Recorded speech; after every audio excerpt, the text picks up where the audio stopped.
शरणागत पाप पर्वतम गणयित्वा न तदीय सद्गुणम अणुमप्यतुलम हि मन्यते सहजानंद गुरुम भजे सदा। असतो मा षड्गमय तमसो मा ज्योतिर्गमय मृत्युर्मा अमृतम गमय। ओम शांति शांति शांति। આજની જ્ઞાન સભાની અંદર પધારનારા બધા જ ભગવદ્ ભક્તોને વેદાંતાચાર્ય પુરાણ ઇતિહાસાચાર્ય અમે ફિલોસોફી શાસ્ત્રી રાકેશભાઈના હેતપૂર્વક જય સ્વામિનારાયણ। અહિર બુધન્ય સંહિતાની અંદર શરણાગતિના 6 લક્ષણો બતાવવામાં આવેલા છે। આનુકૂલ્યશ સંકલ્પ પ્રાતિકૂલ્યશ વર્જનમ રક્ષિષતિ ઇતિ વિશ્વાસો ગુપ્તત્વ વર્ણમ તથા આત્મનિક્ષેપ કાર્પણ્ય ષડવિધા શરણાગતિ। અર્થાત કે ભગવાનની આજ્ઞા પ્રમાણે વર્તવું, ભગવાનની આજ્ઞાથી વિરુદ્ધ ક્યારેય પણ વર્તવું નહીં, ભગવાન મારી રક્ષા કરશે જ એવો દ્રઢ વિશ્વાસ રાખવો, પ્રાર્થનાની અપેક્ષા, આત્મનિક્ષેપ અને કાર્પણ્ય, આ 6 પ્રકારની શરણાગતિનું વર્ણન કરવામાં આવેલું છે। એમાં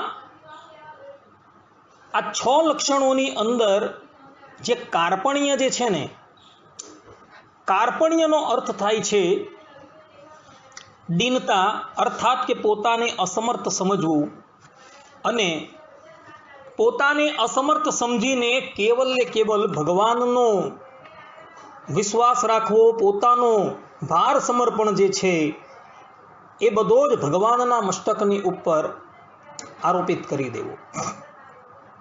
ગયા વખતે આપણે બધા આ શરણાગતિની જે વાત કરતા હતા એની અંદર આ સભાની અંદર એક હરિભગત બેઠેલા છે, હું નામ નથી આપતો એનું, એણે મને એકાંતમાં પૂછ્યું કે શાસ્ત્રી,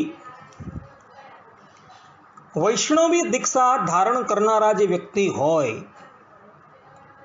એ વ્યક્તિએ શિવના ચિહ્ન એટલે કે રુદ્રાક્ષ છે, ત્રિપુંડ છે, એ બધું ધારણ કરી શકાય કે ન કરી શકાય એનો તમે ખુલાસો કરો। તો આજે એ વ્યક્તિની જિજ્ઞાસાની ઉપર આ બાબતની અંદર થોડો વિચાર કરી લઈએ। પ્રથમ તો જે પણ કોઈક વ્યક્તિએ વૈષ્ણવી દીક્ષા એટલે કે વિષ્ણુ સંબંધી દીક્ષા જેણે ધારણ કરેલી હોય એ વ્યક્તિએ શિવના ચિહ્ન કે ઇતર દેવી દેવતાઓના ચિહ્ન કે ગ્રહ છે કે નક્ષત્ર છે એની વીંટીઓ પહેરવાનો અધિકાર જ નથી પહેલો તો।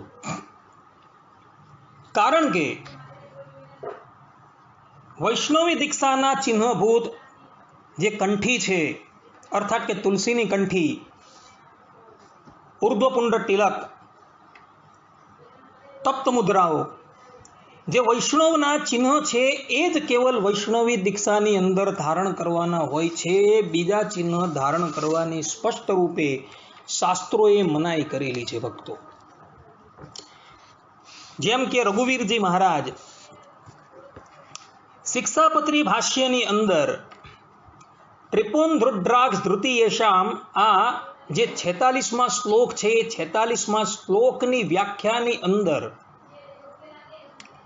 સ્કંદ પુરાણનું પ્રમાણ આપતા પોતે કહી રહ્યા છે કે ઉર્ધ્વ પુંડ્રે ત્રિપુંડમ યહ કુરુતે તુ નરાધમઃ ભુંક્ત્વા વિષ્ણુ ગૃહમ પુણ્યમ સ યાતિ નરકમ ધ્રુવમ ત્રિપુંડે યસ્ય વિપ્રસ્ય ઊર્ધ્વપુંડ્રમ પ્રદૃશ્યતે ત્રમ દ્રષ્ટ્વાપ્યથવા સ્પૃષ્ટ્વા સચૈલમ સ્નાનમાચરેત। રઘુવીરજી મહારાજ પોતે સ્કંદ પુરાણનું પ્રમાણ આપતા કહી રહ્યા છે કે ઊર્ધ્વપુંડ્રના ઉપર જે ત્રિપુંડ કરે છે તે નરાધમ વિષ્ણુના ઘરને તોડીને ચોક્કસ નરકને પામે છે।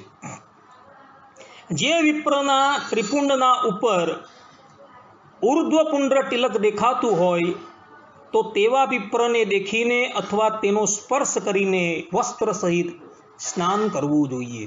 સ્કંદ પુરાણ. રઘુવીરજી મહારાજ અહીં સ્પષ્ટ રૂપે કહી રહ્યા છે કે જે પણ કોઈ વ્યક્તિ વૈષ્ણવી દીક્ષા ધારણ કરનાર હોય અને વૈષ્ણવી દીક્ષા ધારણ કરીને એ વ્યક્તિએ ત્રિપુંડની અંદર જો ઉર્ધ્વપુંડ્ર તિલક કરેલું હોય અથવા તો ઉર્ધ્વપુંડ્ર તિલકની સાથે એ વ્યક્તિએ ત્રિપુંડ ધારણ કરેલું હોય તો આવો વ્યક્તિ જે છે એ નારકી થાય છે અને આવા વ્યક્તિનો સ્પર્શ કરવાથી વસ્ત્ર સહિત સ્નાન કરવું જોઈએ એવું રઘુવીરજી મહારાજ આ શિક્ષાપત્રી ભાષ્યની અંદર લખી રહ્યા છે. ભક્તો, આ ખાસ ધ્યાન રાખજો ભક્તો. આ વાત જે છે રઘુવીરજી મહારાજે કરેલી છે અને આ પ્રમાણ જે છે શિક્ષાપત્રી ભાષ્યના છે અને શિક્ષાપત્રી ભાષ્યની અંદર રઘુવીરજી મહારાજે સ્કંદ પુરાણના વચન જે છે ટાંકેલા છે. સ્પષ્ટ રૂપે લખેલું છે કે જે વ્યક્તિ ઉર્ધ્વપુંડ તિલકની સાથે ત્રિપુંડને ધારણ કરે છે એ વ્યક્તિ તો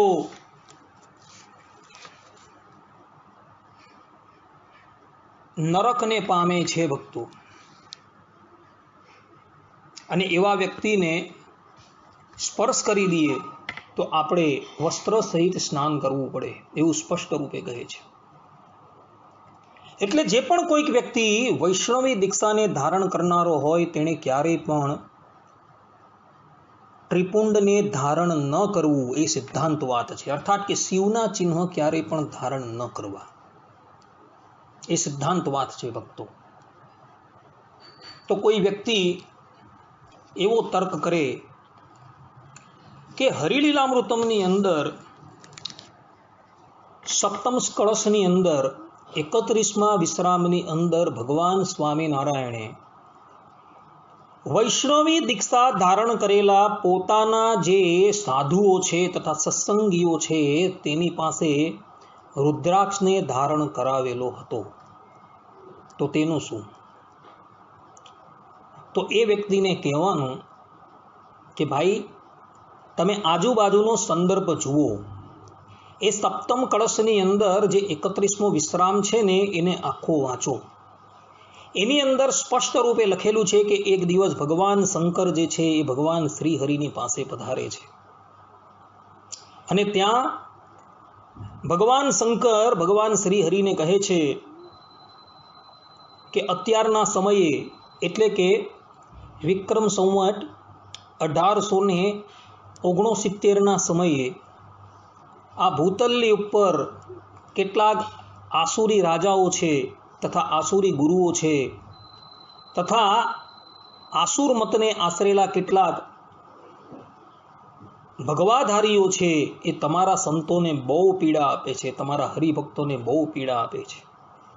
એટલે આ વખતે હું વરસાદનું એક પણ ટીપું વરસાવવાનું નથી, મારે અકાલ પાળવો છે. તો આ અકાલની અંદર તમો તમારા સાધુઓ અને હરિભક્તોની પાસે મારા રુદ્રાક્ષના મણકાને ધારણ કરાવો, જેથી કરીને હું એ લોકોને ઓળખી શકું કે આ તમારો આશ્રિત છે અને તમારો આશ્રિત હોવાથી હું એને ક્યારેય પણ પીડા ન આપીશ. આટલું કહીને ભગવાન શંકર ચાલ્યા જાય છે અને પછી ભગવાન સ્વામિનારાયણ પોતાના બધા જ આશ્રિતોને બોલાવે છે, સંતોને બોલાવે છે અને એક એક રુદ્રાક્ષનો મણકો જે છે એ લોકોને આપે છે અને એને કહે છે કે આને તમે ધારણ કરી રાખજો. આ પ્રમાણે ભગવાન શંકર કહીને ગયા હોવાથી ભગવાન શ્રી હરિએ પોતાના આશ્રિતોને તે સમયની અંદર રુદ્રાક્ષનો મણકો ધારણ કરવા આપેલો હતો ભક્તો. અને કાળ પૂર્ણ થઈ ગયો પછી એ રુદ્રાક્ષનો મણકો જે છે એ કડાવી પણ નાખેલો હતો. એ રુદ્રાક્ષનો એક મણકો જે છે ને ભુજ નગરની અંદર ભુજ મંદિરમાં આવેલા મ્યુઝિયમની અંદર તમને જોવા પણ મળશે. ત્યાં જઈને જોજો તમે. કહેવાનું તાત્પર્ય એ છે કે ભગવાન શંકરે કહ્યું હતું એટલે માટે ભગવાન સ્વામિનારાયણે તે સમયની અંદર પોતાના આશ્રિતોને રુદ્રાક્ષ ધારણ કરવાની આજ્ઞા આપેલી હતી. પરંતુ પછી કાળ પૂર્ણ થયા બાદ એ રુદ્રાક્ષ ભગવાન કઢાવી નાખે છે. કહેવાનું તાત્પર્ય એ છે કે સત્સંગી જે છે અર્થાત કે વૈષ્ણવી દીક્ષા ધારણ કરનારા જે પણ કોઈક છે તેણે વૈષ્ણવી દીક્ષાના અંગભૂત ઉર્ધ્વપુંડ તિલક, તુલસીની બેવડી કંઠી એના સિવાય બીજી કોઈ પણ વસ્તુ ધારણ કરવાની સ્પષ્ટ રૂપે મનાઈ છે. ઇતર દેવી દેવતાઓના ચિહ્ન તો ધારણ કરવાની જ મનાઈ કરેલી છે. તો કોઈ વ્યક્તિ એવું કહે કે ભગવાન સ્વામિનારાયણે શિક્ષાપત્રીની અંદર 46મા શ્લોકની અંદર એમ કહ્યું છે કે ત્રિપુંડ રુદ્રાક્ષ ધૃતિર્યેષાં સ્યાત સ્વકુલાગતા તેસ્તુ વિપ્રાદિભિ ક્વાપી ન ત્યાજ્યા મદાશ્રિતૈઃ. અર્થાત અને જે બ્રાહ્મણાદિકને ત્રિપુંડ જે આડું તિલક કરવું તથા રુદ્રાક્ષની માળા ધારવી એ બે વાના પોતાની કુળ પરંપરાએ કરીને ચાલ્યા આવતા હોય અને તે બ્રાહ્મણાદિક અમારા આશ્રિત થયા હોય તો પણ તેમણે તે ત્રિપુંડ અને રુદ્રાક્ષનો ક્યારેય પણ ત્યાગ ન કરવો. આવી કોઈ શંકા કરે અને કહે કે જેની કુળ પરંપરાની અંદર રુદ્રાક્ષ ધારણ કરવાનું વિધાન છે તથા ત્રિપુંડ ધારણ કરવાનું વિધાન છે અને તે વ્યક્તિ વૈષ્ણવી દીક્ષાને ધારણ કરે તો એણે તો ત્રિપુંડ અને રુદ્રાક્ષ જે છે એ ધારણ કરી જ રાખવું, કારણ કે ભગવાનની આજ્ઞા છે. તો આ જે શ્લોક જે છે ને એનું ભાષ્ય જે છે એ વાંચવા જેવું છે. ત્યાં રઘુવીરજી મહારાજે આ ભાષ્યની અંદર સ્પષ્ટ રૂપે લખેલું છે કે ભલે ભગવાને અહીં આજ્ઞા આપી પરંતુ વૈષ્ણવી દીક્ષા ધારણ કરે ને ત્યારે તો એ વ્યક્તિએ રુદ્રાક્ષ અને ત્રિપુંડનો ત્યાગ જ કરી દેવો. સ્પષ્ટ રૂપે ભાષ્યની અંદર આ વાત લખેલી છે.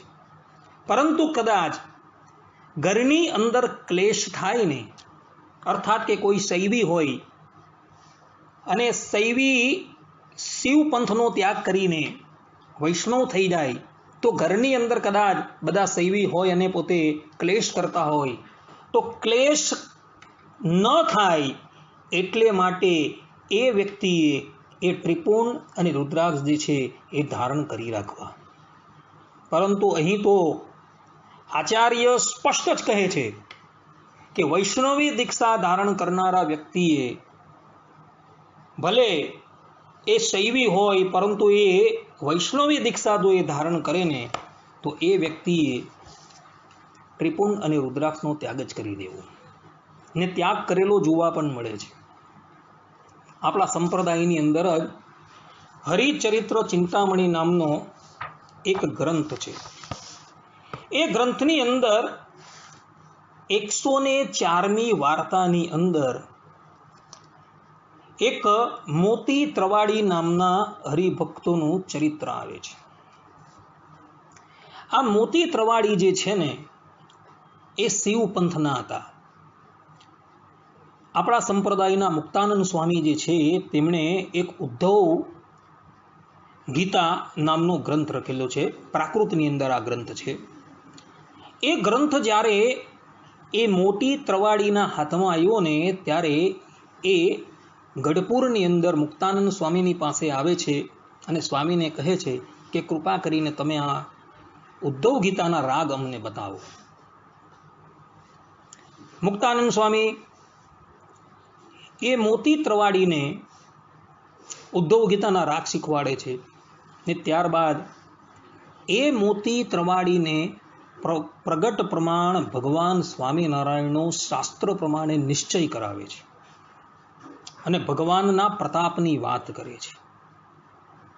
અને ભગવાનના પ્રતાપની વાત સાંભળીને આ મોટી ત્રવાડી જે છે ને એ મુક્તાનંદ સ્વામીને કહે છે કે સ્વામી, તમે કૃપા કરીને મને હવે તમારા સંપ્રદાયના વર્તમાન ધારણ કરાવો. ત્યારે મુક્તાનંદ સ્વામી કહે છે કે પહેલાં તમારા કંઠની અંદર જે આ રુદ્રાક્ષની માળા છે ને એ કાઢો. સ્વામીની આજ્ઞા થતાં મોટી ત્રવાડીએ પોતાના કંઠની અંદર જે રુદ્રાક્ષની માળા હતી ને એ માળા એણે કાઢી નાખી અને ત્યારબાદ મુક્તાનંદ સ્વામીએ એમને કંઠી ધારણ કરાવેલી હતી. જે લોકોએ આ ચરિત્ર વાંચવું હોય તો હરિચરિત્ર ચિંતામણીની અંદર દ્વિતીય ભાગની અંદર 104મી વાર્તા જે છે એ જઈને વાંચી લે. આમાં સ્પષ્ટ રૂપે લખેલું છે. ભક્તો, કહેવાનું તાત્પર્ય એ છે કે ઘરની અંદર કદાચ ક્લેશાદિક થતો હોય ને તો જ ત્રિપુન અને રુદ્રાક્ષ જે છે એ ધારણ કરી રાખવા. અન્યથા ગૂઢાર્થની અંદર તો ભગવાન સ્વામિનારાયણનું કહેવું એવું જ છે કે વૈષ્ણવી દીક્ષા જે પણ કોઈક લઈને એણે ક્યારેય પણ શૈવના ચિહ્ન ધારણ ન જ કરવા. ભગવાન સ્વામિનારાયણ શિવનો ક્યારેય પણ અનાદર કરતા નથી. કારણ કે આ સંપ્રદાયે જેટલો શિવને માન્યતા આપી જ ને એવી કોઈ સંપ્રદાયે આપી નથી. ઇતર સંપ્રદાયની અંદર તમે જોજો તો શિવવું બોલવું પણ એ લોકો અપરાધ માને છે. શિવના ચિહ્ન ધારણ કરવાની વાત તો બાજુ પર રહી, શિવવું બોલવું પણ એ લોકો અપરાધ માને છે. કોઈ પણ સંપ્રદાયની અંદર તમે જાઓ, કોઈ પણ વ્યક્તિએ શિવને સ્થાન આપ્યું નથી. જ્યારે ભગવાન સ્વામિનારાયણે પોતાના મંદિરોની અંદર એક જગ્યાએ શિવને સ્થાન આપેલું છે. સ્વામિનારાયણ સંપ્રદાયના કોઈ પણ મંદિરની અંદર તમે જાઓ તો ત્યાં શિવનું સ્થાનક તમને જોવા મળશે. અને ભગવાન શ્રીમન નારાયણને ભોગ ધરાવ્યા બાદ પ્રથમ જે પ્રસાદ જે છે એ ભગવાન શંકરને અર્પણ કરવાની પ્રથા આપણા સંપ્રદાયમાં છે. ભગવાન સ્વામિનારાયણે પોતાની હયાતી દરમિયાન કુંડલેશ્વર મહાદેવની સ્થાપના કુંડલ મંદિરની અંદર કરેલી છે. કુંડળ ગામ છે સારંગપુરની પાસે. ત્યાં પોતાના વરદ હસ્તે ભગવાન સ્વામિનારાયણે કુંડલેશ્વર મહાદેવ પધરાવેલા છે. જૂનાગઢની અંદર પોતાના વરદ હસ્તે સિદ્ધેશ્વર મહાદેવની મૂર્તિ પધરાવેલી છે. સત્સંગી જીવન ચતુર્થ પ્રકરણ તમે જોઈ લો. આ ઉપરાંત પોતાના વરદ હસ્તે જે શિક્ષાપત્રી લખી તેની અંદર પણ ભગવાન સ્વામિનારાયણે કહ્યું કે વિષ્ણુ શિવો ગણપતિ પાર્વતી ચ દિવાકર એતા પૂજ્યતયા માન્ય દેવતા પંચમામે કહી. આ શ્લોકની અંદર ભગવાન સ્વામિનારાયણે સ્પષ્ટ રૂપે કહ્યું છે કે અમારા જે આશ્રિત તેમને વિષ્ણુ, શિવ, ગણપતિ, પાર્વતી અને સૂર્ય એ 5 દેવ પૂજ્યપણે કરીને માનવા. કર્તવ્યમ કરણીયમ વા શ્રાવણ માસે સર્વદા બિલ્વપત્રાદિભિ પ્રીત્યા શ્રી મહાદેવ પૂજનમ. ભગવાન સ્વામિનારાયણ શિક્ષાપત્રીના 149મા શ્લોકની અંદર પોતે કહે છે અને શ્રાવણ માસને વિશે શ્રી મહાદેવનું પૂજન જે તે બિલ્વપત્રાદિ કે કરીને પ્રીતિપૂર્વક સર્વ પ્રકારે પોતે કરવું અથવા બીજા પાસે કરાવવું. આવી ભગવાન સ્વામિનારાયણની આજ્ઞા છે. વચનામૃતની અંદર લોયાના પહેલા વચનામૃતની અંદર જુઓ ભગવાન સ્વામિનારાયણ પોતાના શ્રી મુખે પોતે કહે છે કે શિવજી એ ભગવાનના મોટા ભક્ત છે એટલે અમે એને માનીએ છીએ. આ ભગવાન સ્વામિનારાયણના વચન છે. જુઓ, પોતે પરબ્રહ્મ પરમાત્મા છે છતાં પણ જ્યારે પણ શિવરાત્રિનો દિવસ આવતો હતો ત્યારે ભગવાન શ્રી હરિએ જાતે ભગવાન શંકરની પૂજા કરી છે અને રુદ્રાભિષેક પણ કરેલો છે. પોતાના આશ્રિતોને શિવરાત્રિનું વ્રત કરવાની પણ ભગવાન સ્વામિનારાયણે આજ્ઞા આપેલી છે. શિક્ષાપત્રીના 79મા શ્લોકની અંદર જુઓ, એકાદશીનામ સર્વાસામ કર્તવ્યમ વ્રતમાદરાત કૃષ્ણ જન્મ દિનાનામ ચ શિવરાત્રેશ્ચ સોત્સવમ. અને સર્વ જ એકાદશીઓ તેમનું વ્રત જે તે આદર થકી કરવું તથા શ્રી કૃષ્ણ ભગવાનના જે જન્માષ્ટમી આદિ જે જન્મદિવસ તેમનું વ્રત જે તે આદર થકી કરવું તથા શિવરાત્રિનું વ્રત જે તે આદર થકી કરવું અને તે વ્રતના દિવસની વિશે મોટા ઉત્સવ કરવા. આ પ્રમાણે ભગવાન સ્વામિનારાયણે પોતાના આશ્રિતોને શિવરાત્રિનું વ્રત કરવાની પણ આજ્ઞા આપી છે. અને આની ટીકાની અંદર એટલે કે આ શિક્ષાપત્રીની અર્થ ટીપિકા ટીકાની અંદર સતાનંદ સ્વામી પોતે પાંચરાત્ર શાસ્ત્રોનું પ્રમાણ આપતા કહે છે કે જે વર્ષભરની 24 એકાદશી, શિવરાત્રિ, વામન દ્વાદશી, કૃષ્ણ જન્માષ્ટમી, નરસિંહ જયંતિ અને રામનવમી જે કરે છે ને એ જ વાસ્તવની અંદર વૈષ્ણવ છે. પંચરાત્ર શાસ્ત્રોનું પ્રમાણ છે. એટલે ઉદ્ધવ સંપ્રદાય અર્થાત કે સ્વામિનારાયણ સંપ્રદાયે એ શિવનો નિષેધ નથી કર્યો કોઈ દિવસ, પરંતુ શિવને જેટલું ઉદ્ધવ સંપ્રદાયે સ્થાન આપ્યું છે ઇતર કોઈ સંપ્રદાય નથી આપ્યું.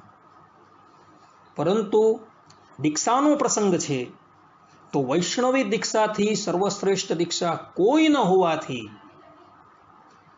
સ્વામિનારાયણ સંપ્રદાયે કેવલ વૈષ્ણવી દીક્ષા જ ગ્રહણ કરવાની પોતાના આશ્રિતોને આજ્ઞા કરી છે. અને શિવના ચિહ્ન ધારણ કરવાની સ્પષ્ટ રૂપે મનાય છે. કારણ કે સ્કંદ પુરાણ સંપૂર્ણ ભગવાન શંકરના જ પુત્ર એવા કાર્તિકેય ઋષિએ કહ્યું છે. એ સ્કંદ પુરાણની અંદર સ્કંદે જ સ્પષ્ટ રૂપે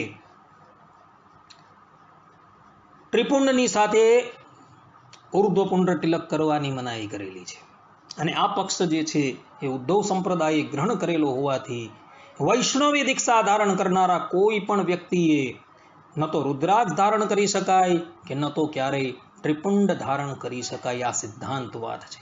આવું હોવા છતાં કેટલાક મોટા વ્યક્તિઓ, મઠાધીશો યા ઉદ્ધવ સંપ્રદાયની અંદર પોતે રહેલા છે, છતાં પણ તે લોકો ઘણી વખત પોતાના ગળાની અંદર રુદ્રાક્ષ ધારણ કરતા જોવા મળે છે. કંઠની અંદર પણ રુદ્રાક્ષ ધારણ કરીને ફરતા જોવા મળે છે. તે લોકોએ આ જે રઘુવીરજી મહારાજના ભાષ્યના જે શ્લોકો જે છે એ અવશ્ય વાંચવા યોગ્ય છે, અવલોકન કરવા યોગ્ય છે. આચાર્ય શ્રીએ સ્પષ્ટ રૂપે ના પાડી છે કે શિવના ચિહ્ન જે પણ કોઈક લોકો ધારણ કરે ને અને એવા વ્યક્તિ અર્થાત કે વૈષ્ણવી દીક્ષા ધારણ કરનારો વ્યક્તિ શિવના ચિહ્ન ધારણ કરીને ફરતો હોય ને સાથે, તો એવા વ્યક્તિને સ્પર્શ કરવાથી પણ આપણે વસ્ત્ર સહિત સ્નાન કરી લેવું એવી આજ્ઞા કરેલી છે ભક્તો. માટે ક્યારેય પણ વૈષ્ણવી દીક્ષા ધારણ કરનારાએ શિવના ચિહ્ન ધારણ ન જ કરવા. આપણા સંપ્રદાયની અંદર રોજકાના કાકાભાઈ જે આપણા સંપ્રદાયમાં એક પ્રતિષ્ઠિત ગ્રસ્ત તરીકે હતા અને પોતે રોજકા ગામના રાજા હતા. વચનામૃત જેવા તત્વજ્ઞાનના ગ્રંથની અંદર પ્રથમના 70મા વચનામૃતની અંદર પણ એમણે પ્રશ્ન કરેલા જોવા મળે છે. એક દિવસની વાત છે, રોજગાના કાકાભાઈ એકાંતિક ભાવે ભગવાન સ્વામિનારાયણનું ભજન કરતા હતા, પરંતુ એમના પત્નીને ભગવાનનો નિશ્ચય ન હતો. રોજગાના કાકાભાઈ એ પોતે નિસંતાન હતા અને એમના પત્ની એવું ઈચ્છતા હતા કે આપણે કોઈ સંતાન થાય. એક દિવસ એક જ્યોતિષી પોતાના ઘરે આવે છે અને એ જ્યોતિષી આવીને એને કહે છે એના પત્નીને કે તમે અને તમારા જે પતિ છે એ જો સોમનાથની યાત્રા કરે ને તો તમારા ઘરે પારણું ઝૂલે એમ છે.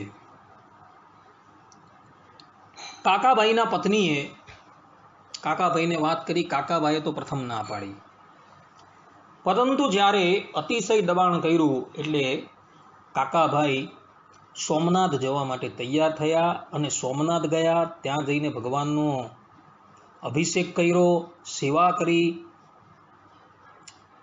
તીર્થની અંદર જે કરવાનો વિધિ છે એ બધો કર્યો અને પછી ત્યાંથી એ પાછા આવતા હતા ને ત્યારે માર્ગની અંદર ગઢપુર પડતું હતું. એટલે કાકાભાઈએ પોતાના પત્નીને કહ્યું કે ભગવાન શ્રીહરિ અત્યારે ગઢપુરમાં જ બિરાજે છે, તો આપણે દર્શન કરતા જઈએ. આ બાજુ સંતોને, હરિભક્તોને અને ભગવાન શ્રીહરિને પણ ખબર પડી ગઈ હતી કે કાકાભાઈ જે છે એ સોમનાથ ગયા હતા. શા માટે? કે એમના પત્નીને પુત્ર નથી અને પુત્રની ઈચ્છાથી એ સોમનાથ ગયા હતા. પછી સભાની અંદર આવ્યા ને ત્યારે સુરા ખાચર આદિક ભગવદ ભક્તોએ મર્મની અંદર એની હાંસી ઉડાવેલી હતી. અદ્ભુતાનંદ સ્વામીની વાર્તા 219ની અંદર એનો પ્રસંગ જોવા મળે છે. અદ્ભુતાનંદ સ્વામીની વાર્તા જૂની આવૃત્તિ જે છે તેની 219મા નંબરની વાર્તામાં આ પ્રસંગ આખો નોંધાયેલો છે. ને જ્યારે સભાની અંદર આવી રીતના હાંસી ઉડાવાય ને ત્યારે એ નીચું જોઈ ગયા હતા. કહેવાનું તાત્પર્ય એ છે, ભગવાન સ્વામિનારાયણ વચનામૃતમાં કહે છે કે એવા એ ભક્તને એટલે કે સકામ ભક્તને કોઈ પણ વસ્તુની ઈચ્છા હોય ને તો એ કેવલ ને કેવલ પોતાના સ્વામીની પાસે માગે, બીજા કોઈની પાસે માગે નહીં. છતાં પણ સ્ત્રી હટને કારણે કાકાબાઈ જે છે એ સોમનાથ જવા માટે તૈયાર થયા હતા અને હાંસીનું પાત્ર બનેલા હતા.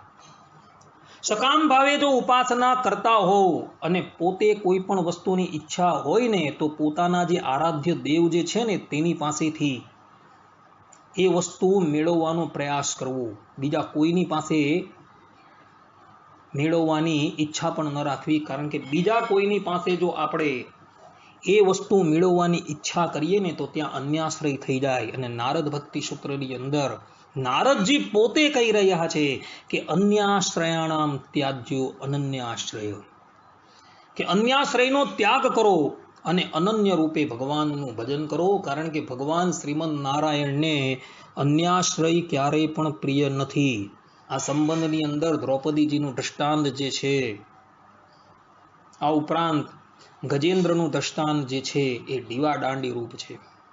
જ્યાં લગીન આ બંનેઓને પોતાના સંબંધીઓની ઉપર, પોતાના બાહુબળની ઉપર વિશ્વાસ હતો ને ત્યાં લગીન ભગવાન પધાર્યા નથી. પરંતુ જ્યારે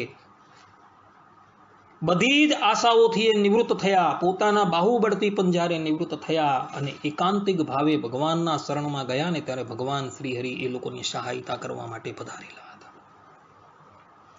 માટે અનન્ય રૂપે એ પરબ્રહ્મ પરમાત્માનું ભજન કરવાનું છે ભક્તો. ઇતર સંપૂર્ણ જે વ્યક્તિઓ છે એ બધાનો જ આશરો જે છે એને છોડી દેવાનો છે. કારણ કે ઉપનિષદોની અંદર લખેલું છે કે એ પરબ્રહ્મ પરમાત્મા જે છે તેણે આપેલા ઐશ્વર્યથી બહુ બ્રહ્માદિક દેવતાઓ જે છે એ સૃષ્ટિની ઉત્પત્તિ કરે છે અને સ્થિતિ અને પાલન કરી રહ્યા છે તથા સંહાર કરી રહ્યા છે. એ ભગવાનનું આપેલું ઐશ્વર્ય છે. જે લોકો ભગવાનને ત્યાગ કરીને ઇતર દેવી દેવતાઓ પાસેથી કંઈ પણ વસ્તુ માંગવા જાય છે એ લોકો સ્પષ્ટ રૂપે અન્યાશ્રય કરી રહ્યા છે. જે લોકો વૈષ્ણવી દીક્ષાના ચિહ્ન જે છે તેની અવહેલના કરી અથવા તો એ ચિહ્ન છે એ ધારણ કરતા થકા ઇતર દેવી દેવતાઓના ચિહ્ન ધારણ કરે છે, ગ્રહની વીંટીઓ પહેરે છે, તેવા લોકો સ્પષ્ટ રૂપે અન્યાશ્રય કરતા જોવા મળે છે. કારણ કે પરબ્રહ્મ પરમાત્માએ આપેલા ઐશ્વર્યથી જ આ બધા દેવી દેવતાઓ જે છે એ ઐશ્વર્યવાન થયા છે. તો જ્યારે આપણે અસીમના શરણની અંદર જે ગયા છીએ તો પછી સસીમને શા માટે પકડવા જોઈએ? હા, એમને નિષ્કામ ભાવે એમનો જે વાર હોય, એમનો તહેવાર હોય ત્યારે નિષ્કામ ભાવે કોઈ પણ જાતની ફલની કે કામનાની ઈચ્છા રાખ્યા વગર એમને નમન કરવા, એમનું પૂજન કરવું એને અન્યાશ્રય નથી કહેવાયો. કારણ કે હરિવંશ પુરાણની અંદર લખેલું છે કે પરબ્રહ્મ પરમાત્મા શ્રીમદ નારાયણની સ્મૃતિ ચિરંજીવી રાખવા માટે અન્ય દેવતાઓની ઉપાસના કરી શકાય છે. જેમ ગોપીઓએ કાત્યાયની દેવીનું વ્રત કરેલું હતું. શા માટે? કે શ્રી કૃષ્ણ ભગવાન અમારા પતિ થાય, એ ઉદ્દેશ્ય. તો એ ઉદ્દેશ્યથી તમે એ દેવતાઓની આરાધના કરી શકો છો. પરંતુ કોઈ ફલ કામનાથી તમે એ દેવી દેવતાઓનું આરાધન કર્યું કે એના ચિહ્ન ધારણ કર્યા તો અન્યાશ્રય થઈ જાય છે. અન્યાશ્રય ભગવાનને પ્રિય નથી ભક્તો. ભગવાન ગીતાની અંદર 9મા અધ્યાયની અંદર 22મા શ્લોકની અંદર પોતે કહે છે, અનન્યાસ ચિંતયંતો મામ યે જનઃ પર્યુપાસતે તેસામ નિત્યાભિયુક્તાનામ યોગક્ષેમં વહામ્યહમ. કે જે જનો અનન્ય ભાવે એટલે કે બીજા કોઈના પર જરા પણ ભાવ રાખ્યા વિના મારું જ ચિંતન કરતા સર્વ પ્રકારે મને ભજે છે તે નિત્ય અભિયુક્ત એટલે કે નિરંતર મારે વિશે જ ચિત્તને ચોંટાડનારના યોગ એટલે કે જે વસ્તુ અપ્રાપ્ય છે તેની પ્રાપ્તિ અને ક્ષેમ એટલે કે જે પ્રાપ્ત થયું છે તેની રક્ષા તેને હું વહન કરું છું. આવું ભગવાન પોતે કહે છે.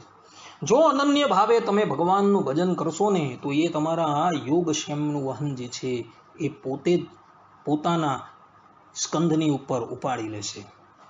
માટે અનન્ય ભાવે જે છે એ ભગવાનનું ભજન કરવાનું છે. તો બીજા કેટલાક લોકો જે છે એ સત્સંગી જીવનનું પ્રમાણ લાવીને વાત કરે છે કે સત્સંગી જીવનના 5મા પ્રકરણની અંદર 12મા અધ્યાયની અંદર ભગવાન સ્વામિનારાયણે પોતાના શ્રીમુખે કોઈ પણ ગ્રહની કે નક્ષત્રનો ઉપદ્રવ થાય ત્યારે તે નક્ષત્રની પૂજા કરવા ઇત્યાદિકનું વિધાન કરવાનું કહ્યું છે. તો તેનું શું? તો એ બાબતની અંદર પણ ભગવાન સ્વામિનારાયણે એ જ સત્સંગી જીવનના 5મા પ્રકરણના 12મા અધ્યાયની અંદર 52મા શ્લોકની અંદર બહુ સુંદર ખુલાસો કરેલો છે.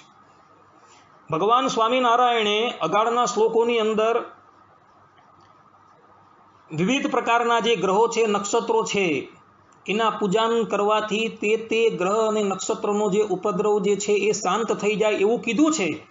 પરંતુ 52મા શ્લોકની અંદર ભગવાન સ્વામિનારાયણ સ્પષ્ટ રૂપે કહે છે કે યદ્યપિ સૂર્યાદિ ગ્રહો દુસ્થાનમાં રહેતા સર્વો કોઈ પ્રાણી વર્ગને પીડા આપે છે તેમાં આ વિશેષ છે.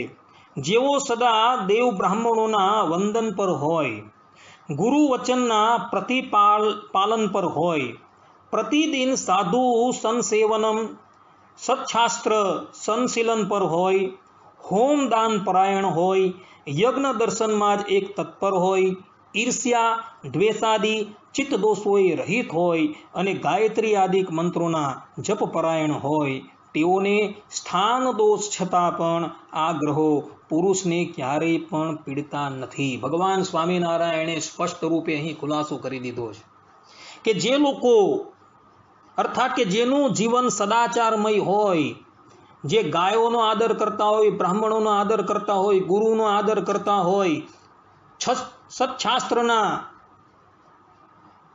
અભ્યાસ પરાયણ હોય, દેવતાઓ છે, ગુરુ છે ઇત્યાદિકના વંદન પરાયણ હોય, યજ્ઞ પરાયણ હોય, દેવ દર્શનની અંદર જેને શ્રદ્ધા હોય, વિશ્વાસ હોય, એવા વ્યક્તિને ક્યારેય પણ આ ગ્રહ કે નક્ષત્રો જે છે ને એ પીડા પમાડી શકતા જ નથી. અને આ જ વાતનું સમર્થન ભગવાન કૃષ્ણ દ્વૈપાયને મહાભારતની અંદર વન પર્વની અંદર કાર્તિકેયજીનું જે ચરિત્ર આવે છે તેની અંદર પણ કરેલું છે. ત્યાં ભગવાન કૃષ્ણ દ્વૈપાયન પોતે લખે છે કે જે જીવનું જીવન સદાચારમય હોય ને તેને કોઈ ગ્રહ કે નક્ષત્ર જે છે એ પીડા આપી શકતો જ નથી. અરે જે લોકો કૃષ્ણ ગ્રહથી ગ્રસ્ત થઈ ગયેલા હોય તેને ક્યારેય પણ કોઈ ગ્રહ પીડા આપી જ ન શકે. આપણે બધા કૃષ્ણ ગ્રહ એટલે શ્રી કૃષ્ણ ભગવાનના અનુગ્રહથી આપણે જીવીએ છીએ. આપણું જીવન સદાચારમય છે. તો સદાચારમય જેનું જીવન હોય ને જે પરબ્રહ્મ પરમાત્માની અનન્ય ભાવે ઉપાસના કરતો હોય ને તેને ગ્રહ કે નક્ષત્ર ક્યારેય પણ પીડા આપી શકતો જ નથી ભક્તો.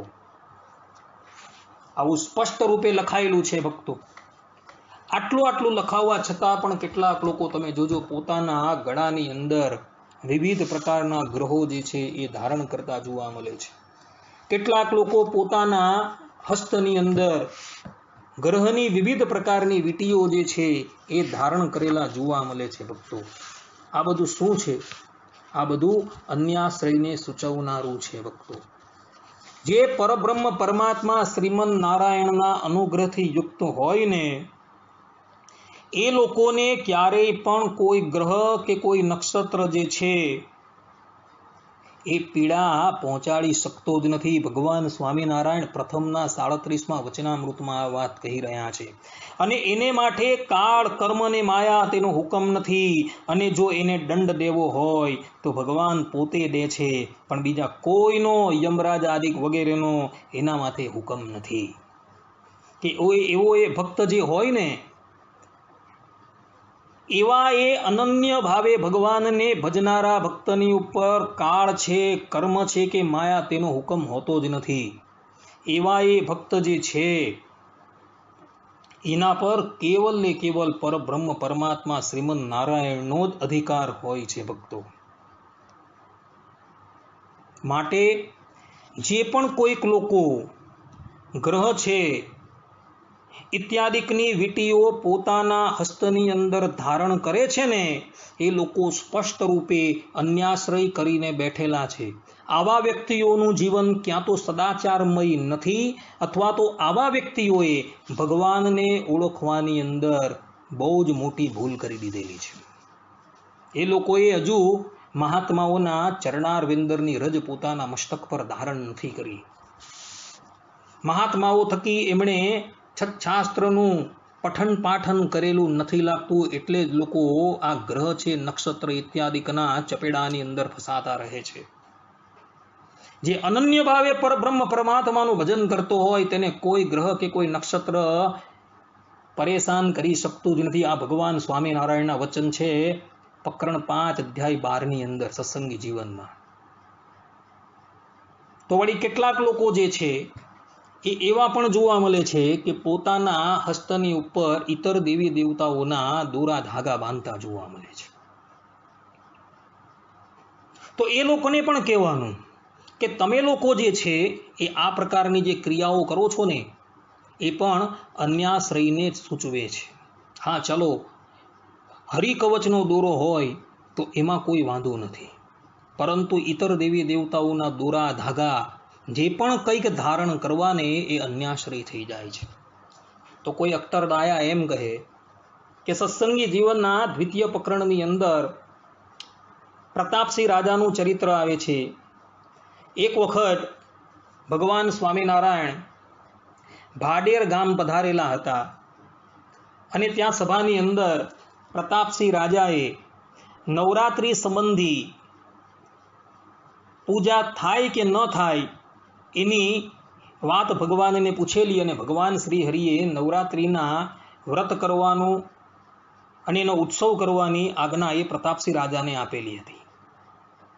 તો આપણે એ દેવીની પૂજા કેમ ન કરી શકીએ? તો એને કહેવાનું ભક્તો કે તમારી કુલ પરંપરાની અંદર જો નવરાત્રિની અંદર દેવીનું પૂજન થતું આવતું હોય તો એ દેવીનું પૂજન તમે સાત્વિક એવા અન્નથી કરી શકો છો.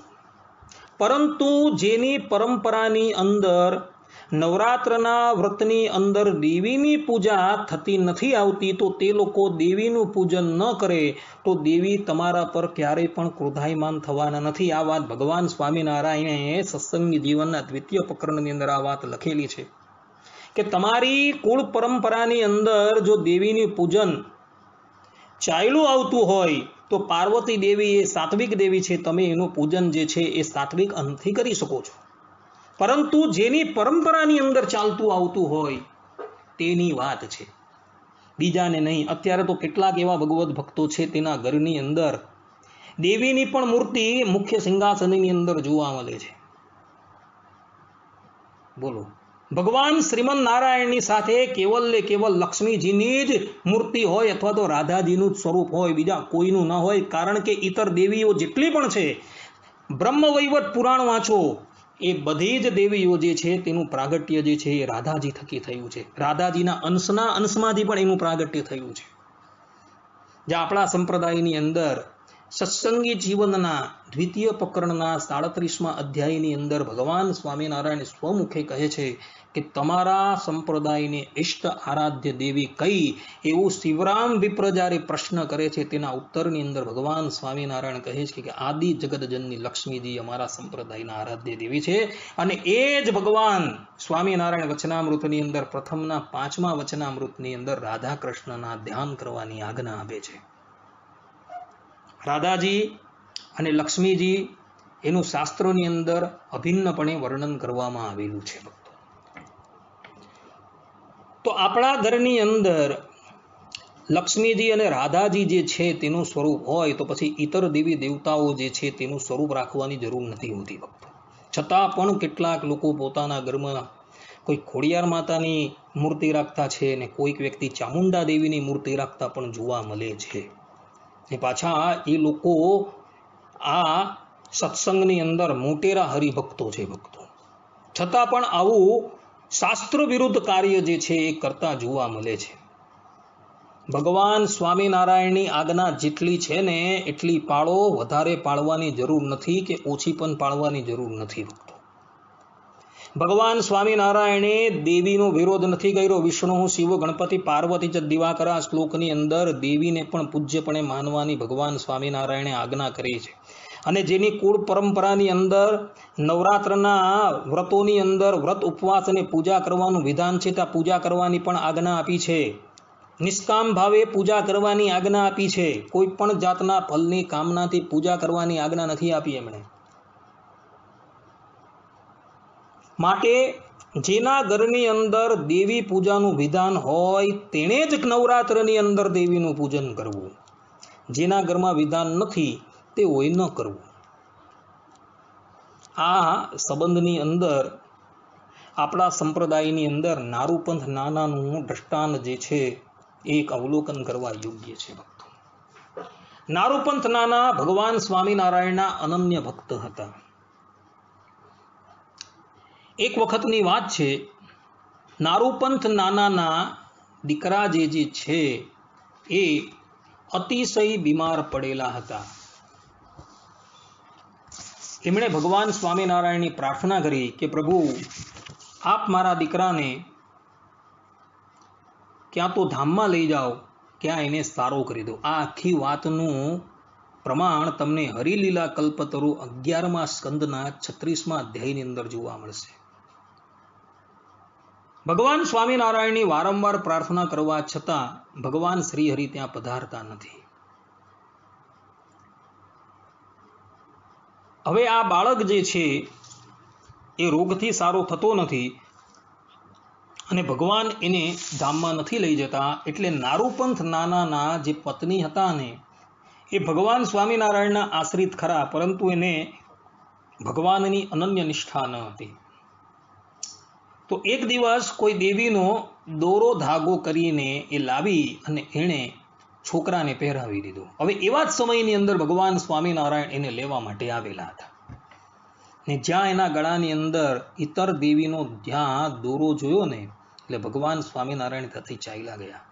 અને બીજે દિવસે સ્વપ્નની અંદર નારૂપંથ નાનાને દર્શન આપીને કહે છે કે હું તો તારા દીકરાને મારા ધામમાં લઈ જવા માટે જ આવેલો હતો, પરંતુ જો તારા પત્નીએ એના ગળાની અંદર દેવીનો દોરો બાંધેલો છે, એ દોરો કઢાવ. નારૂપંથ નાના સ્વપ્નમાંથી જાગ્રત અવસ્થામાં આવે છે ને દોડતા દોડતા જાય છે અને બાળકના ગળાની અંદર જે દેવીનો દોરો બાંધેલો હતો એને કઢાવી નાખે છે અને પોતાના પત્નીને ખૂબ ઠપકો આપે છે. પછી એમ કહેવાય છે કે ભગવાન સ્વામિનારાયણ આવ્યા અને એને પોતાના ધામમાં લઈ ગયા. અહીં પણ તમે જુઓ, આપણા સંપ્રદાયની વાત છે. નારૂપંથ નાનાના પત્નીએ અન્યાશ્રય કર્યો, ઈષ્ટદેવ ભગવાન સ્વામિનારાયણને મૂકી દીધા અને બીજા દેવી દેવતાઓની ઉપર વિશ્વાસ રાખીને એનો દોરો ધાગો લાવીને પોતાના દીકરાના ગળાની અંદર પહેરાવ્યો. તો ભગવાન એના દીકરાને લેવા માટે આવેલા હતા તે પણ પાછા ચાલ્યા ગયા. માટે આપણે વૈષ્ણવ સંપ્રદાયના છીએ. આપણી પરંપરા શ્રીમદ નારાયણથી પ્રારંભ થાય છે અને મધ્યની અંદર રામાનુજાચાર્ય જે આપણા ગુરુ છે ને એ દીક્ષાનો ક્રમ, એ ભગવત સ્વરૂપનું જ્ઞાન આપણે ક્રમ પરંપરાગત આપણા આચાર્યની પાસે સ્થિર છે અત્યારે. અને એ આચાર્ય થકી આપણે દીક્ષા ગ્રહણ કરેલી છે વૈષ્ણવી દીક્ષા. તો વૈષ્ણવી દીક્ષા ધારણ કરનારા જે હોય તેણે ઇતર દેવી દેવતાઓને ક્યારેય પણ ભજવા નહીં, અર્થાત કે એના ચિહ્ન ક્યારેય પણ પોતાના કંઠની અંદર, પોતાના શરીરની ઉપર ધારણ ન જ કરવા. પરબ્રહ્મ પરમાત્મા આપણે એ શ્રીમદ નારાયણના આશ્રિત છે, તો શ્રીમદ નારાયણના ચિહ્ન આપણે ધારણ કરવા, બીજાના નહીં. કા પૂર્ણ રૂપે તમે શ્રીમદ નારાયણના થઈ જાઓ, કે પૂર્ણ રૂપે તમે શિવના થઈ જાઓ. એ જ પ્રમાણે જે વ્યક્તિ શિવની દીક્ષા ધારણ કરેલી હોય, કરનાર હોય, તો એણે પણ શ્રીમન નારાયણના ચિહ્ન પોતાના શરીરની ઉપર ક્યારેય પણ ધારણ ન જ કરવા. કારણ કે આ જ પરંપરા જે છે એ અનાદિકાળની આપણી ચાલી આવે છે. આપણા સંપ્રદાયની અંદર મોટા મોટા સાધુઓ થયા, આચાર્યો થયા, એ લોકોએ પણ ક્યારેય પણ પોતાના કંઠની અંદર આવી રીતે સ્વતંત્ર રીતે રુદ્રાક્ષનું ધારણ કે ગ્રહ કે નક્ષત્રો એની વીંટીઓ પહેરેલી જોવા મળતી નથી. પરંતુ અત્યારના લોકો જે છે એ પોતાના ગળાની અંદર એ વૈષ્ણવી દીક્ષાના અંગભૂત તુલસીની સાથે એ તુલસીની અંદર રુદ્રાક્ષ ધારણ કરીને ફરતા જોવા મળે છે, તથા હાથની અંદર નક્ષત્ર અને ગ્રહોની વીંટી પહેરતા જોવા મળે છે. તથા કેટલાકને તો એવા પણ જોયા છે કે ઉર્ધ્વ પુંડર તિલકની સાથે એ લોકો ભસ્મનું તિલક કરતા પણ જોવા મળે છે. વધારે તો વાત બાજુ પર રહી, કેટલાક લોકો તો પોતાના ઘરમાં દુર્ગા સપ્તસતીનો પાઠ કરાવતા જોવા મળેલા છે. જે દુર્ગા સપ્તસતીના પાઠ કરવાની સ્પષ્ટ રૂપે મનાઈ સત્સંગી જીવનના દ્વિતીય પ્રકરણની અંદર ભગવાને ના પાડેલી છે, મનાઈ કરેલી છે. કારણ કે એની અંદર હિંસાનું પ્રતિપાદન થયેલું છે, અને હિંસાનું પ્રતિપાદન થયેલું હોવાથી ભગવાન સ્વામિનારાયણે દુર્ગા સપ્તસતીનો પાઠ કરવાની મનાઈ કરેલી છે. છતાં પણ કેટલાક લોકો પોતાના ઘરની અંદર દુર્ગા સપ્તસતીનો પાઠ કરાવતા જોવા મળે છે, અને એના દ્વારા યજ્ઞની અંદર આહુતિ આપતા પણ જોવા મળે છે. ધિક્કાર છે આવા વ્યક્તિઓને, ધિક્કાર છે તમને લોકોને કે તમે લોકો અનન્ય ભાવે ભગવાનને ભજતા નથી. હજુ પણ સમય છે એવા વ્યક્તિઓ માટે કે વૈષ્ણવી દીક્ષાની સાથે જે પણ કોઈક તમે શિવની દીક્ષાના જે ચિહ્ન ધારણ કરો છો એને કાઢી નાખો. દુર્ગ સપ્તસતી આદિક જે દુર્ગાના મંત્રો જે છે એના પાઠ કરાવો છે એ બંધ કરો. અન્યથા ભગવાન શ્રી હરિ ક્યારેય પણ તમારા પર રાજી ન થાય, તમારા પર પ્રસન્ન ન થશે. હજુ પણ સમય છે, ચેતી જજો ભક્તો.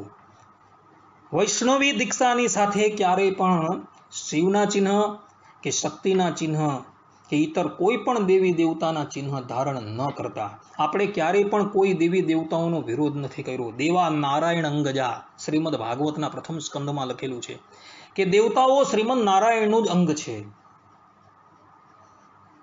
પરંતુ આપણે એ અંગીની પૂજા કરવાની છે, અંગીનું ભજન કરવાનું છે, અંગનું ભજન નથી કરવાનું, અને અંગીને માનવાના છે. અને જ્યારે એ દેવી દેવતાઓનો દિવસ આવે ત્યારે પ્રેમથી એ લોકોની પૂજા કરવી, પણ ભાવના એ જ રાખવી કે મારા ઈષ્ટદેવ ભગવાન શ્રી હરિની આજ્ઞા છે એટલે હું પૂજન કરું છું. ને એના અંતર્યામી પણ એ પરબ્રહ્મ પરમાત્મા મારા આરાધ્ય દેવ જ બિરાજમાન છે. જેમ ભરત રાજા હતા, શ્રીમદ ભાગવતના રાજર્ષિ ભરત પંચમ સ્કંદની અંદર એનું આખ્યાન આવે છે. કહેવાય છે કે જ્યારે એ યજ્ઞની અંદર ઇન્દ્રની આહુતિ આપતા હતા ત્યારે મનોમન વિચાર કરતા હતા કે હું ભગવાનના બાહુનું પૂજન કરું છું. ને આવું જ એક પ્રમાણ જે છે વાસુદેવ મહાત્મયની અંદર આવે છે, જ્યાં ઉપરીચર વસુ રાજા એ પણ જ્યારે યજ્ઞની અંદર ઇન્દ્રાદિક દેવતાઓની આહુતિ આપતો હતો ત્યારે એમ જ વિચારતો હતો કે હું ભગવાન શ્રી હરિના બાહુનું પૂજન કરું છું. સૂર્યની કે ચંદ્રની આહુતિ આપતો હતો ત્યારે મનની અંદર એમ વિચાર કરતો હતો કે હું ભગવાનના નેત્રોનું પૂજન કરું છું. ભગવાન શંકરની આહુતિ આપતો હતો ત્યારે મનોમન વિચાર કરતો હતો કે હું ભગવાનના આત્માનું પૂજન કરી રહ્યો છું. આવી ભાવનાથી તે દેવતાઓનું પૂજન જે છે એ તે દેવતાઓની તિથિ આવે ત્યારે કરવાનું છે, તો તમારો અન્યાશ્રય ક્યારે ન થશે. અને જો સ્વતંત્ર રીતે તમે એનું પૂજન કરવા જશો, અથવા તો ઇતર દેવી દેવતાઓના ચિહ્ન તમે ધારણ કરશો, તો સ્પષ્ટ રૂપે અન્યાશ્રય થઈ જશે. ભગવાન શ્રીમન નારાયણને બધું પસંદ છે. પોતાનો ભક્ત જે છે એ મોટા મોટા પાપો કરીને આવે છતાં પણ ભગવાન શ્રીમન નારાયણ એના પાપોને ક્ષમા કરી દે છે. પરંતુ ભગવાન શ્રી હરિ અન્યાશ્રય કરેલા ભક્તને ક્યારેય પણ ક્ષમા નથી કરતા. તમને આ દ્રષ્ટાંતો બધા જે છે એ મેં આપી ચૂકેલા છે. એ બધા દ્રષ્ટાંતો વિચારજો. વાંચજો, એનું મનન કરજો અને ઇતર દેવી દેવતાઓને જે આશ્રય તમે ગ્રહણ કરેલો છે તેનાથી નિવૃત્ત થજો, અન્યથા એનું ફલ ભોગવવા માટે તૈયાર રહેજો. ગમે એટલું ભગવાનને પોકારશો પણ ભગવાન નહીં આવશે. નારોપંથ નાનાનું દ્રષ્ટાંત છે, જોઈ લો. ગજેન્દ્રનું દ્રષ્ટાંત છે, દ્રૌપદીનું દ્રષ્ટાંત છે. પરંતુ એ લોકો પણ જ્યારે અન્યાશ્રયથી નિવૃત્ત થયા અને અનન્ય ભાવે ભગવાનના શરણમાં ગયા ત્યારે ભગવાન શ્રીમન નારાયણ આવેલા. તેમ અનન્ય ભાવે તમે પણ જો ભગવાનના શરણમાં જશો તો ભગવાન તમારી પાસે આવશે અને તમારી પ્રાર્થના સાંભળશે, અન્યથા તમને બધાને જય સ્વામિનારાયણ કહીને નિવૃત્ત થઈ જશે. માટે હજુ પણ સમય છે, અન્યાશ્રયથી નિવૃત્ત થજો. સત્સંગીઓએ આ વસ્તુ ખાસ ધ્યાન કરવા યોગ્ય છે અને અનન્ય ભાવે ભગવાનની શરણાગતિ